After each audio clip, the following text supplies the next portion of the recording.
ایک شخص نماز پڑھنے کے لیے مسجد کے وضو خانے میں وضو کر رہا تھا۔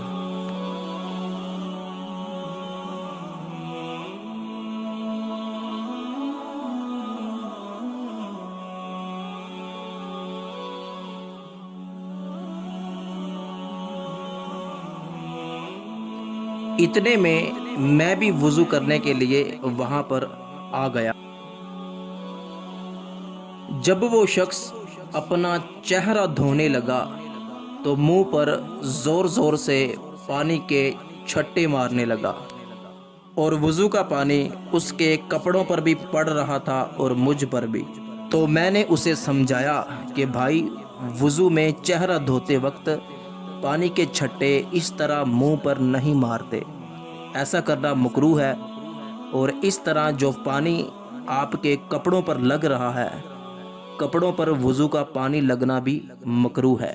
تو اس طرح آپ کے چہرے کا کچھ حصہ خشک رہ جائے گا اور وضو کا فرض ادا نہیں ہوگا۔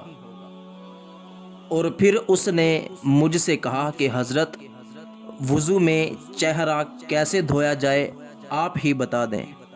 تو میں نے بتایا کہ وضو میں چہرہ اس طرح دھویا جائے کہ منہ پر پانی کا چھٹا نہیں مارنا اور وضو کا پانی کپڑوں پر گرنے نہیں دینا، اور چہرہ اس طرح دھونا ہے کہ ماتھے کی جڑ جہاں سے بال اگتے ہیں وہاں سے لے کر ٹھوڑی کے نیچے تک، ایک کان کی لو سے لے کے دوسرے کان کی لو تک، چہرے کے ہر حصے پر اچھی طرح پانی بہانا ہے۔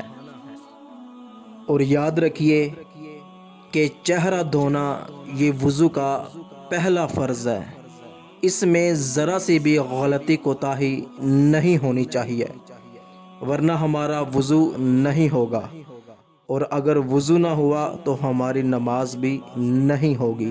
تو دوستو، اس ویڈیو میں آپ کو یہ دکھایا گیا ہے کہ وضو کرتے ہوئے چہرے کو کس طرح دھونا ہے، اور بہت سے لوگ وضو کرتے ہوئے یہ غلطی کر جاتے ہیں کہ جب وضو میں چہرہ دھوتے ہیں تو اس طرح منہ پہ پانی کے چھٹے مارتے ہیں، اور ایسا کرنا مکروہ ہے۔ اور وضو کرتے وقت چہرہ دھونے کا جو صحیح طریقہ ہے وہ ویڈیو میں دکھایا گیا ہے، آپ نے اسی طریقے کے مطابق وضو کرتے ہوئے اپنے چہرے کو دھونا ہے۔ تو انشاءاللہ وضو کے جو باقی 3 فرائض ہیں، اس حوالے سے جو غلطیاں ہوتی ہیں اور یہ کس طرح دھونے چاہیے اور دھونے کی تعریف کیا ہے، انشاءاللہ اگلی ویڈیو میں بیان کیا جائے گا۔ اگر آپ کو یہ ویڈیو پسند آئی ہو تو لائک کیجئے، کومنٹ کیجئے اور اپنے تمام دوستوں کے ساتھ شیئر کیجئے۔ السلام علیکم ورحمۃ اللہ۔